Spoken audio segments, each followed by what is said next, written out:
20세기 남자, 21세기 여자 3화 응급실 앞에서 멈춘 명절.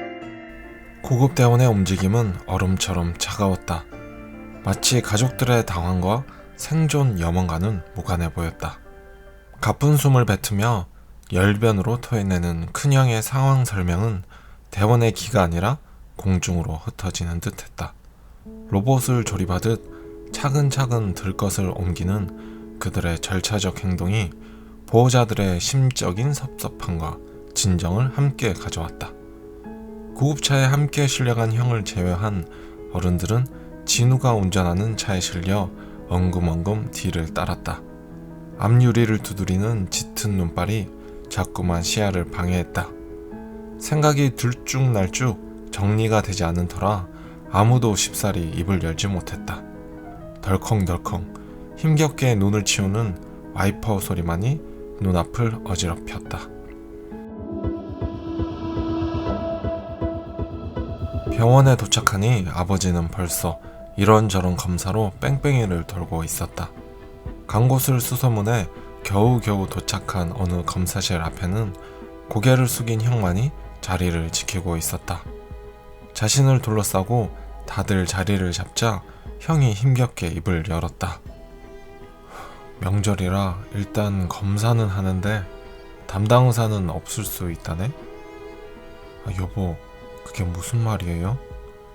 일단 할 수 있는 검사는 다 해보는데 어디가 문제인지 대략 알아도 담당과 의사가 없을 수 있다고 하더라고. 아마 아버님이 뇌졸중으로 쓰러지신 적이 있으니 또 거기서 문제가 생긴 건 아닌지. 그것도 얘기는 해놨어. 그리고 검사 끝날 때까지는 내가 여기 지키고 있을 테니까 어머니 모시고 얼른 집으로 가 있어. 서연의 부축을 받으며 기대 서 있는 어머니를 보며 형이 말했다.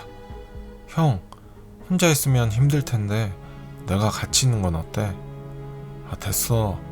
너는 또 내일 운전해서 사돈댁에 가야지. 아니, 지금 이 상황에 내가 발걸음이 떨어져? 그래도 1년에 몇 번 가지도 못하는데 재수씨도 부모님 뵙고 안부도 전하고 해야지. 여기는 내가 있으니까 걱정 말고 다녀가. 아니 형, 지금 생명이 위독한 게 우선이지 건강하신 분들은 언제든 볼 수 있잖아. 여기서 길게 얘기할 건 아닌 것 같다. 그냥 조금 더 오래 산 형이 얘기하면 좀 들어. 그리고 자세한 이야기는 검사 결과 나오면 그때 하자. 그래, 일단은 나도 알겠어. 어머니도 지금 안 좋아 보이니까 집으로 모시고 갈게. 여보, 저라도 남아서. 아니, 당신도 가서 애들도 챙기고 음식도 정리하고 해야지. 네, 알겠어요. 돌아오는 차 역시 아무 말이 없었다. 살아온 경험만큼 해야 할 일들에 대한 입장 정리로 머리가 어지럽다. 자신의 언행이 사건의 원인이 아니었는지에 대한 책임감, 손질하다가만 음식과 다음날 아침 제사 문제에 대한 해결 방안. 이러한 상황 가운데 본가에 간다고 해야 할지 말아야 할지에 대한 판단 등 각기 다른 생각들로 쉽사리 정리가 되지 않았다. 특히 심각한 분위기 가운데 자신의 발언이 혹 또 다른 문제로 돌출되진 않을지 우려스러웠다. 자신의 결정에 상대방의 의중도 포함이 되어야 하는데 그것을 확인할 방법이 없다는 것도 문제였다. 형님, 저희 내일 제사 지내는 거겠죠? 지글지글 익는 전을 뒤집으며 서연이 말했다. 글쎄, 그래도 음식을 버려둘 순 없잖아. 제사를 지내든 우리끼리 식사를 하든 어떻게든 해야 하지 않겠어? 아무래도 그렇겠죠? 그럼 형님은 내일 못 가시는 거예요? 동서, 나도 지금 혼란스러워. 그냥 이거 음식이라도 어떻게든 마무리 지어 놓자. 네.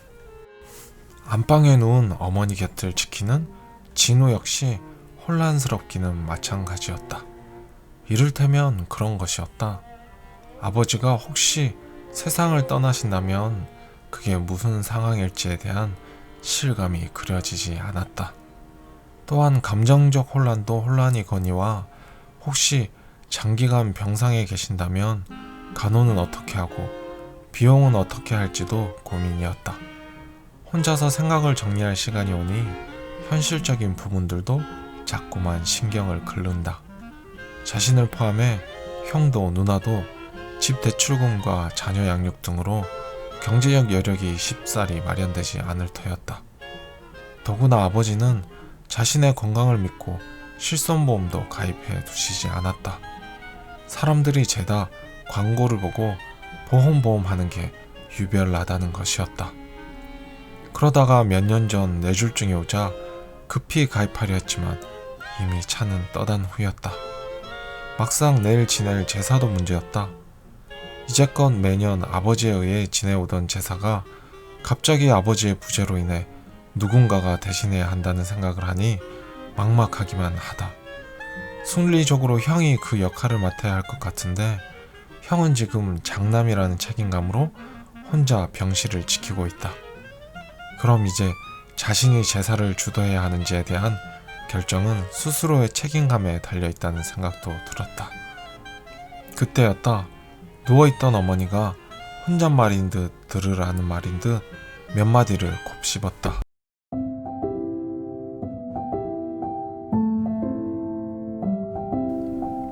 너그 아버지 제사 지내는 거 지내봐야 얼마나 더 지낸다고. 살아있는 동안에 마음껏 하도록 놔둘 거 그랬다. 괜히 쓸데없는 말을 꺼내가지고. 아니요 어머니, 그동안 어머니 고생하신 거 그거 알아달라고 하신 말씀인 거 저희도 다 알고 있어요. 그거 어디 저 양반이 그래 생각하드나. 마지막 갈 때까지도 원망하며 가며 저도 손해고 우리도 마음 아프고 그럴까봐 내가 그러지. 어머니, 아버지 일어나실 거예요. 저는 아버지 이렇게 쉽게 가실 분 아니라고 믿어요. 그래 그러자. 내가 걱정한다고 벌떡 일어서 지는 것도 아니고 그래 우리 센 사람들이라도 마음 고쳐 먹어야지. 아니 왜 벌써 돌아가신 것처럼 얘기하세요. 그런 생각도 이제 접으시고 어머니 먼저 툴툴 털고 일어나세요.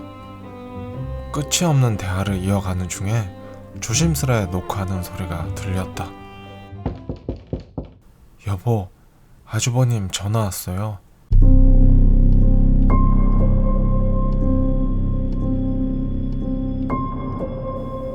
워낙 경황이 없는 터라 거실 어디쯤에 전화기를 두고 왔었나 보다. 여보세요? 아버지 막 깨어나셨다. 정말? 어떤데? 이제 다 무사하신 거야?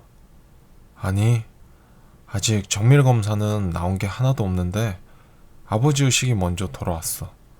검사 결과 나올 때까지 조용히 기다리자고 말씀드렸는데 무조건 너희 한번 다 보자고 고집을 피우신다. 왜 그래? 무섭게. 설마 마지막이라고 생각하고 그러시는 건 아니겠지? 난들 알겠냐. 일단 막무가내시니까 어머니랑 너희 어른들만 얼른 채비해가지고 한번 와봐라. 그래 알았어. 준비할게.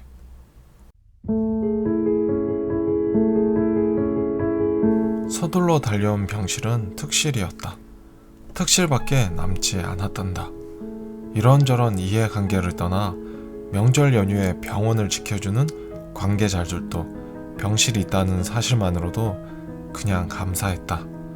아버지는 우리가 다 모여선지 수분이 지나도록 천장만 보고 계셨다. 한참을 그렇게 계시다가 무심히 한마디를 툭 던지셨다. 제사 이제 안 지내도 된다. 아니 아버지, 그게 아니라 어머니께서는 됐다. 뭔 소린지 대충 안다. 나도 그냥 내 자존심 지키려고 소리친 거니 신경 쓸 거 없다. 네, 잠들어 있는 동안 본 게 있다. 갑자기 세상이 하얗게 변하더라. 내 죽어가는 곳이 여긴가 싶더라. 그러다 갑자기 어떤 빛이 나는 남자가 내한테 와서 뭐라 하더라. 근데 내 생각에 조상님이든 저승사자든 그런 거랑은 관계 없는 것 같고, 그거 김영남이 맨날 와서 말하던 천국이니 천사니 어쩌고 그런 거 같더라. 아버지, 그거 뇌과학자들이 그러던데 뇌의 혈류가 줄어들면서 나타나는 현상으로 비슷한 상황에 있는 사람들이 됐다 마, 지들이 실험만 해댔지 직접 겪어봤다나. 그리고 내가 그렇게 느껴서 그러면 된 거지, 지들이 내 인생 대신 살아줄 것도 아니고 이건 맞고 저건 틀리고 듣기 싫다. 예. 그래서 제사 이거 다 쓸모없는 기라. 내가 죽는지 사는지 그때에도 조상님들은 코빼기도 안 비치는 걸 보니 이제는 나도 잘 모르겠다. 산 사람들이 살아야지. 죽어서 어찌 됐는지도 모를 사람들 모신다고 산 사람들이 힘들다 그러면 안 하는 게 맞지. 내 죽으면 이제 제사는 지내지 마라. 내가 내 손으로 마무리하고 가는 게 안 맞겠나. 여전히 생존이 불투명한 상태의 당사자가 저렇게 이야기를 하니 누구도 섣불리 얘기를 꺼내기가 힘들었다. 되려 그동안 21세기에 제사가 무슨 소용이냐는 생각을 가진 사람들의 가치관마저 묘하게 혼동되는 순간이기도 했다. 그러니까 죽음을 앞둔 이가 더 이상 죽은 이들에 대한 기념을 하지 말라고 한다. 사실 제사를 지내는 대상에 대해서는 제주인 아버지에게만 기억이 있지 지금 세대에게는 거의 일면식도 없는 존재들이다. 그런데 이제 막상 제사를 없애면 우리가 아는 아버지에 대한 기념도 가족 사이에 없어진다 생각하니 그 부분이 조금 찝찝하게 다가온다. 아니, 두려워진다고 해야 할까? 뿐만 아니라 명절에 제사가 없어지면 친족들끼리 얼마나 의무적인 만남을 이어갈지 모르겠다. 그리고 함께 모여 한동안 아버지의 상실에 대한 아픔을 달래줄 가족들의 넋두리도 없이 그 감정을 홀로 고스란히 이겨낸다는 것도 자신이 없다.